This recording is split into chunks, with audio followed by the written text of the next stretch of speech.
You're listening to the Cricket Podcast. Hello, welcome back to the Cricket Podcast. This is the IPL special, and we are talking about where the IPL franchises are going to finish in IPL 2023, where there are 10 teams to choose from. In 10th position, we have put Kolkata Knight Riders. In 9th position, we have got Mumbai Indians. And this is based upon all the votes from our Patreons. So if you want to join the Patreons, go to patreon.com/the cricket pod and you can have your say. It's now time for me with where we're going to finish 8th. And they voted that it's going to be Dan's former employers, the Punjab Kings, or as we like to call them, the Kings of Comedy. They typically finish 6th every season and have only ever been in the final once, which they lost in 2014. They are playing in the IS Bindra Stadium in Mohali, and they are coached by, England Sun Hat legend Trevor Bayliss. And they have got rid of Mayank Agarwal as captain and put in Shikhar Dhawan as there. But I think, based upon what we said before, it's around the facts, and we're doing an animal theme this year. We've done city facts before, so if you want to go back and listen to those previous shows and get, I think it was Delhi who had the toilet museum, go and check out those. And the iron pole. The iron pole of Delhi. We got 2 here because they couldn't really decide. They wanted a state bird and a state animal on the websites I was looking at. And you've got the state animal is the black buck. That is an antelope-type beast which is fighting for survival due to untamed dogs and stray cattle. I'm not sure what that says about Punjab Kings, but I don't know either. I will leave that to you and your imagination.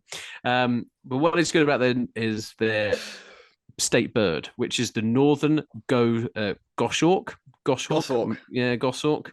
It's known locally as barge and is a symbol of strength. So clearly, that's the one to be basing things on. I think a bird is what I think of when I think Punjab. Yeah, they kind of, to me, look, I know, Dan, you've got a Punjab Kings and Phoenix, like with the red, and they're kind of a Phoenix type thing. Maybe they could add wings to their kit. Yeah, or set all of the stuff that they've done on fire and hope something really better good, comes actually. back. If they're fielding on the boundary and it's just a little bit too high to reach, you get a little bit of extra lift. Yeah. All right, it's not the costumes from Hunger Games, lads. Let's chill out. Let's dive into the teams.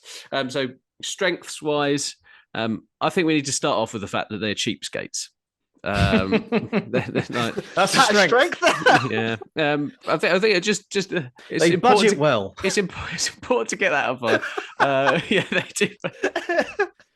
It's the first strength. Interest rates are high. It's always good to have a bit back to put into a cash ISA. Exactly right, Max. Exactly right. That's my favourite strength as well. A billionaire scrimping over £1.2 million. Like. I'm going to continue with this bit because I put it in the wrong set. They left a big chunk of their budget on the table, which is obviously not. Yeah, which is not the thing to do. Not a strength. Not a strength.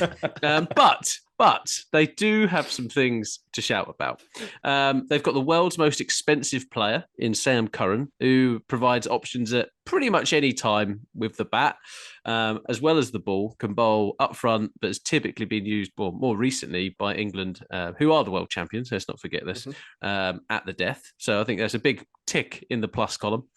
Liam Livingstone, who's proved he can do it on a very hot night in India. He's been out for a while, however, so it's going to be a big ask to see kind of greatness from day one for him. But he offers that explosivity as well as off spin and leg spin, which is a huge asset. Some teams you look at, and I thought we're going to come on to some of them, and you really do wonder where their overs are coming from. But for Punjab, I actually think they've got quite a nice selection of bowlers. It's varied, and on paper, it kind of makes sense. They've got 2 really good left armers in Arshdeep and Sam Curran. You've got Rabada, who is a previous purple cap winner, and yeah, he's a box office pacer, right? Sometimes he does go around the park, but other times people are just genuinely too scared of him. So that's at least 12 overs you've got. Now Johnny Bairstow has been ruled out. That does give an opportunity for them to play Nathan Ellis, who, Jack, when we were watching him in the 100, very much impressed. And there's also the opportunity that if it's turning, they could play Sikandar Raza, kind of in that space to kind of bolster what they've got. And also, he might have not had a brilliant year last year, but Raul Chahar actually is a pretty handy wrist spinner compared to kind of PS Chawla or whoever in that side. Like, he is a better quality of spinner at this point in time. And with Livy providing some other options, that's plenty of overs to choose from, lads. Yeah, I like it. I think the bowling attack is varied and well-rounded. It's almost as if that was planned last year. But the Sikandar Raza would complete the puzzle. Sam Curran was going to win. So, and just remind you to stick on strength for a bit. They left 12.2 crore in the budget, by the way, which is just madness. And that means that when it comes to weaknesses, they've got a bit of a problem with intent and balance, I think, a little bit in that middle phase. So initially I had Shikhar Dhawan in the strengths column purely on the fact that he always hits plenty of runs. But he's now on the fence for me. He's kind of in between because he struck at 122 last year. And now Bairstow's gone. And I think your fever dream last night of Prad Singh, Dan, again, like, he's got such he's got such responsibility up the top of the order that I think he'll probably thrive. However, it's a little bit different, and I think it changes the way in which they need to approach what's going to happen. And I think when it comes to, that's right, I literally had some reverb coming through my headphones. Yeah, so I stopped to see if it would stop. I think we all had it, but carry on. And now my headphones have come out. This is a tour de force in how to do this. Back now. It was going really well. I thought you were making lots of engaging points about the cricketers, and thanks, Dad. I appreciate that. Now it's all gone wrong, and suddenly we're just four blokes in our front rooms or bedrooms with cricket shirts awkwardly hung up behind on hangers, not quite arrayed properly so you can see even which team they are. But we carry on. And that's the bit for me that I think they're going to have to shift their approach. So we know that they were trying to have some explosive power play kind of hitters in that lineup. I think now they've lost Bairstow, they're going to have to shift that a little bit and play a little bit more to the strengths. Their middle order I think that is an interesting place. Jisha Sharma last year was a revelation. I think it was a really good find for them, and well done, Dan. Sharat Khan, however, he might as well have been playing a shit cricketer in a Bollywood film. He was absolutely he was absolutely hopeless last year, so he has to do better. Did maybe the wrong Sharat Khan turn up? Is that what happened? Quite possibly. And then this is the piece of how do they fill in those gaps at the top of the order? And I'm just not quite sure on how they want to do it, because they've got Rajapaksa, who I think is obviously a very adept pace hitter. But again, if they bring him in, that means that someone like Ellis can't play, and just the balance there is a little bit interesting. Dan, let's talk about your fever dream. Yeah. Okay. So, for those of you who missed the start of the show, I have been in a world of agony over the last sort of 5 days or so. In hospital for 4 days, and I was dosed up pretty high on morphine, as amongst other things. And one of the things with morphine is it gives you some incredible dreams. So one of the dreams I had last night was that perhaps Simran Singh, I was actually at the ground and he was just smashing the ball through the covers non-stop. Boundary. And did no one put a man there? He got MVP of the whole tournament, and then I got attacked by a snake. And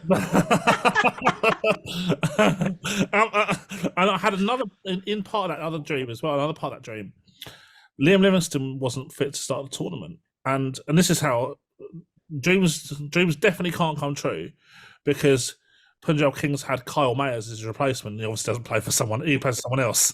So unless we're going to do a last-minute trade for Kyle Mayers, and if it does, if they do a last-minute trade for Kyle Mayers, or he gets picked up in future seasons, you know what's going to happen.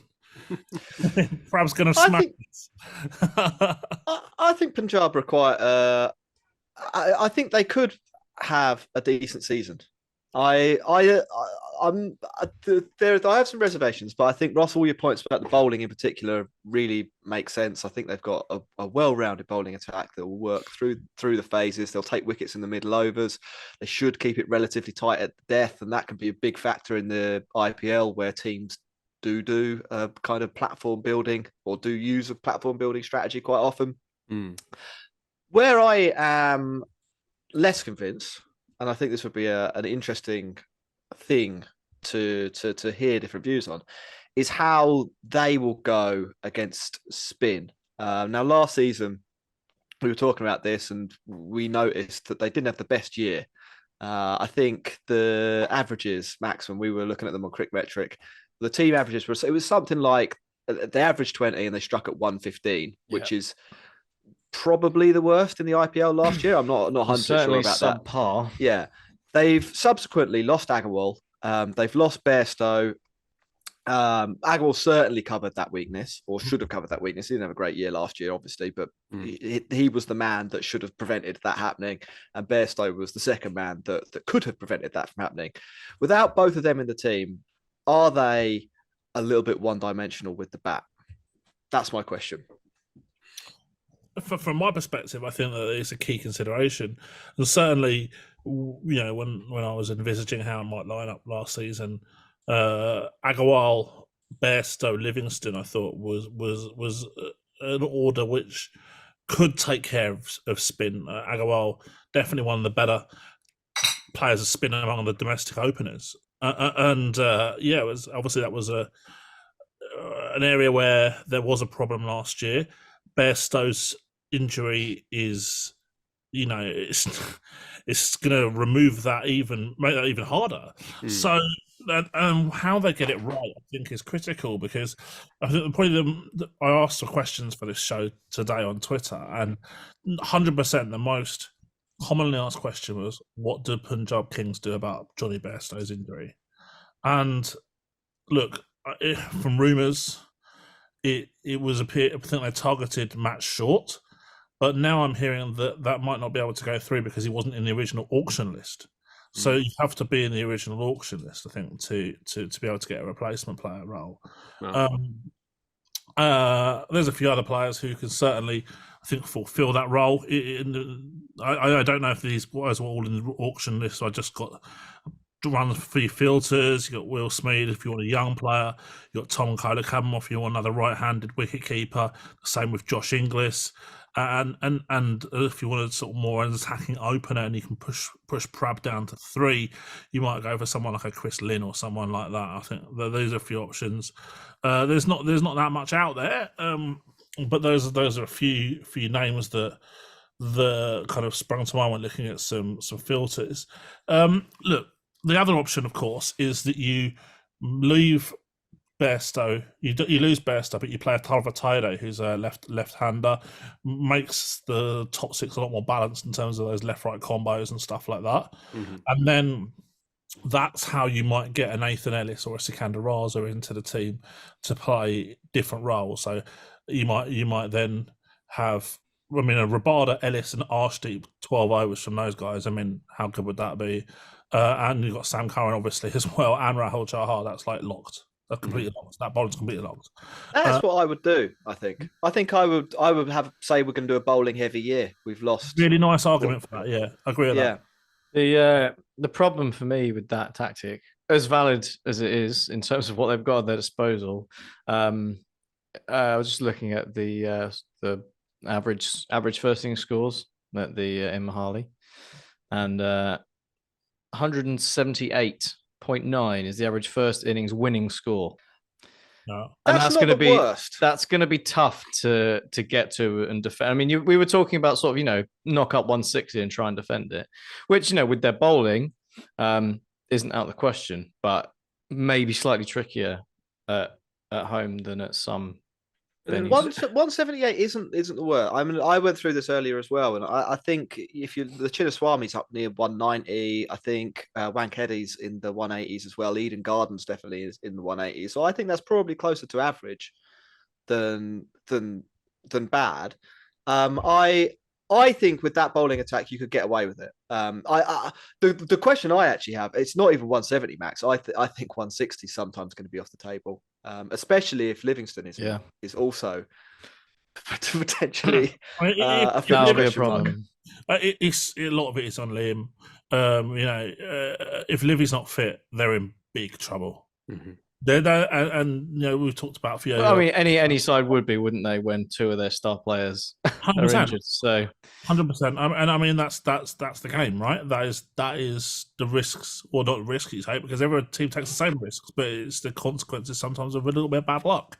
If Livingston, I don't think there's many franchises where the fortunes of their whole franchise rests on one or two players, like I think it does here with Livy and Sam Curran, for example, having good years. Well, I think that brings us on nicely to where we think they're going to finish. So do we agree with them finishing, third bottom? I think this team's got enough about them to be actually challenging in the playoffs. And this is probably the first one that I'm kind of going, do you know what, actually, I think they're in for a shout. But again, because of the expansion to 10 teams in this, it just... Obviously, if you've got a solid 8 players, it's okay. I think they've got a solid 7 players in this lineup.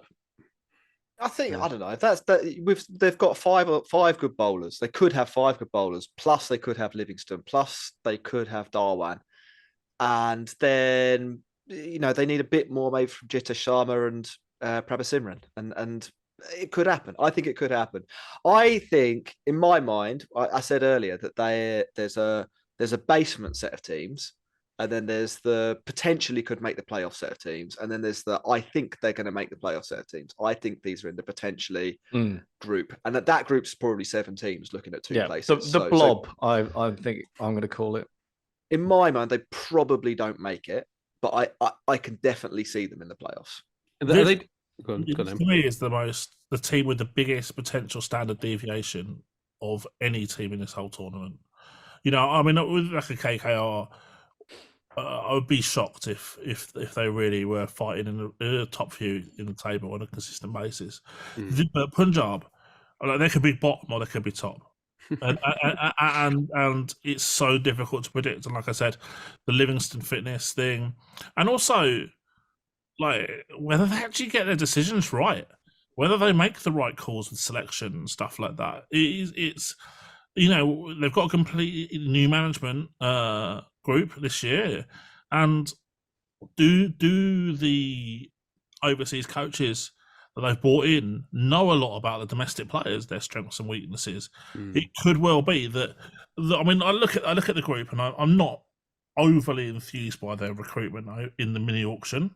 However, the core that we had from 22 is primarily still there, and if they make the right decisions with selection, make the right decisions with strategy, they could do anything.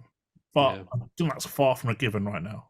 Yeah, wouldn't it be nice if they had spent that 12.12 crore on someone like Mayank Agarwal? I mean, look, I have to admit, I don't understand why they did that. Why you would voluntarily not want to spend your budget, because ultimately that's like taking a knife into a gunfight. Why would you do that? It's left them short now with injuries. Max, inside or outside the playoffs, or are they in the buttercream in the middle? Yeah, very much so. It's a very thick buttercream, but I'm going. It's like the extra thick cream Oreo. Nice. Okay. They're in there. Well, there we go. That is Punjab Kings. Jack? One to watch out for from you, Ross? I've really liked watching Jitter Sharma last year. Like he was a really exciting player. I think the fact that he's a wicket keeper as well gives them a little bit of flexibility, which they definitely need. So he's the one for me. Dan? After my dream, I can't go anyone different than perhaps. Right. We're going to have another break, and then we will come back with team number 4. You're listening to the Cricket Podcast.